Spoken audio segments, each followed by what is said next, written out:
ইসলামী আন্দোলন বাংলাদেশ আজকে আনুষ্ঠানিকভাবে আমরা সম্মানিত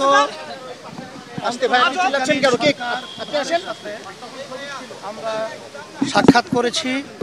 এবং আমাদের দেশ সুন্দরভাবে গঠন করা এবং সুন্দরভাবে দেশ পরিচালনা করার ব্যাপারে তাদের সাথে আলোচনা হয়েছে, মতামত বিনিময় আমাদের হয়েছে। 5ই আগস্ট 2024 আমাদের দেশ আবার বাংলাদেশের বৈষম্য বিরোধী ছাত্রদের ন্যায্য দাবি আদায়ের ব্যাপারে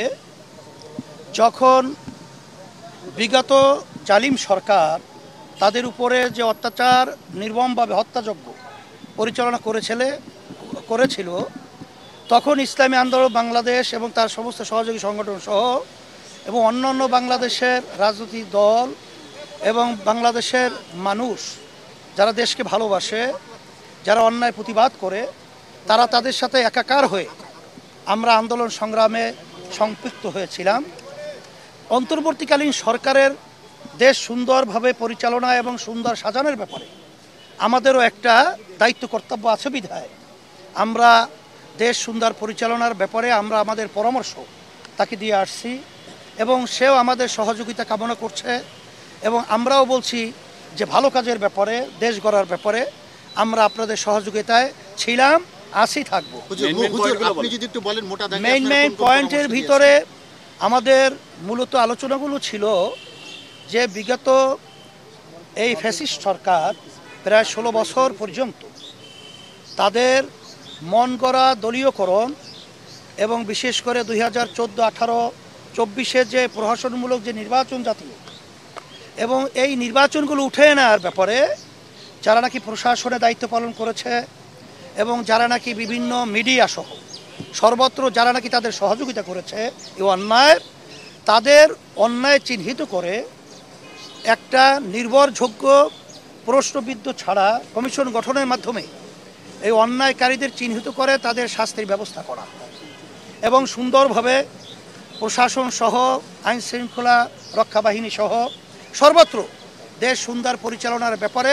সেখানে ঢেলে সাজানোর ব্যাপারে আমরা তাদেরকে পরামর্শ দিয়েছি। নির্বাচন এবং সরকারের সাথে সাথে আমরা বলেছি যে এই সব জায়গাগুলো সুন্দর স্বচ্ছ একটা পরিবেশ তৈরি না হওয়া পর্যন্ত আসলে নির্বাচন যখন দেওয়া হবে তখন আবার ওই আগের সেই ধারাটাই বাস্তবায়নের ক্ষেত্র তৈরি হতে পারে বিধায় আমরা বলেছি যে খুব শীঘ্র আপনারা এই সব জায়গাগুলো সুন্দর পরিবেশ তৈরি করার মাধ্যমে বিশেষ করে বাংলাদেশের আজকে 53 বছর স্বাধীনতার বয়সে যে পদ্ধতিতে নির্বাচন হইতেছে আসলে এখানে দেখা যায় কালো টাকার দৌরত্ব এবং যেটাকে বলা হয় দলীয়করণ, এই পেশি শক্তির মাধ্যমে আসলে মূলত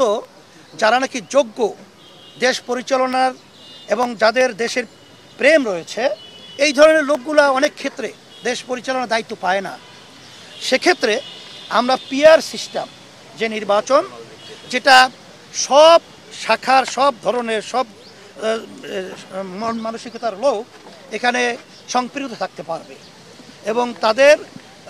ভোট হবে পিআরের, এটা হলো সংখ্যানুপাতিক হারে নির্বাচনটা হবে। সেখানে দল এবং মার্কা থাকবে, জনগণ ভোট দিবে এবং সেখানে যেই দল যেভাবে ভোট পাবে সেই অনুযায়ী তাদের প্রতিনিধি সেখানে আপনার পার্লামেন্টে থাকবে, দেশ পরিচালনা করবে। সেখানে সবাই সম্পৃক্ততা সেখানে নিশ্চিত হলো, যার কারণে দেশ সুন্দরভাবে চলবে। এখানে কোনো আর বৈষম্যমূলক বা বিভিন্ন ধরনের নৈরাজ্য সৃষ্টি করার মতো কোনো পরিবেশ থাকবে না। হুজুর, এই আমাদের মানে আপনার কাছে একটা সুনির্দিষ্ট প্রশ্ন, সেটা হলো যে আমরা বলেছি নির্বাচনের পরিবেশ সৃষ্টি হওয়ার সাথে সাথে না আমি একটু বলি, সেটা হলো যে আপনারা এই নির্বাচনী পরিবেশ সৃষ্টির জন্য আপনারা এই সরকারকে কত সময় দিতে চান? মানে আমরা এখন সময় কতটুকু হতে পারে? আমরা বলছি খুব শীঘ্র। এখন আসলে এটা তো আমাদের হাতে না, আর এই ব্যাপারটা তো একদিন 2 দিন নির্ধারিত বলাও যায় না। তবে বলছি যে খুব ত্বরিত আপনার পরিবেশটা তৈরি করবেন। তবে আমরা এর বাইরে এখন তো আমরা একটা বলতে পারি রোড না। ম্যাপ ঘোষণা করার জন্য বলছি যে নির্বাচনটা কবে হবে সময় নির্যুক্তি, কিন্তু একটা রোড ম্যাপ যাতে এখন আমরা নির্বাচনটা কিভাবে হবে এবং কবে আপনারা কিভাবে করবেন একটা রোড ম্যাপের ব্যাপারেও আমরা তাদের সাথে আলোচনা করেছি। সেই শব্দটা আমরা ব্যবহার করেছি খুব শীঘ্র, শব্দটা এই। প্রধান উপদেষ্টা কি বলেছেন আপনাদের? হ্যাঁ, প্রধান উপদেষ্টা আমাদের এই পরামর্শে তারা খুব সাধুবাদ জানিয়েছেন এবং তারা বলছে যে অন্যায় প্রতিবাদে এবং সন্তুষ্ট হয়েছেন এবং এই প্রতিবাদে এবং বিশেষ করে সংখ্যালঘুদের বিশেষ করে যে দুর্গাপূজা সহ আসছে আমাদের সেখানে সহযোগিতা কোনো ধরনের নৈরাজ্য সৃষ্টি না হয় এ ব্যাপারে তারা আলোচনা করেছেন এবং আমরাও আশ্বাস দিয়েছি বা বলেছি যে 5ই আগস্ট যে বাংলাদেশে অভ্যুত্থান হয়েছে সেখানে কিন্তু ইসলামী আন্দোলন বাংলাদেশ সহযোগী সংগঠনগুলো আমরা কিন্তু তাদের মন্দির এবং তাদের জানমাল ইজ্জতের নিরাপত্তার দায়িত্ব আমরা পালন করেছি এবং আমরা সামনে ইনশাল্লাহ করব এবং আপনাদের ভালো কাজে দেশ গড়ার ব্যাপারে আমরা আপনাদের সহযোগিতা করব। আপনারা লিখিত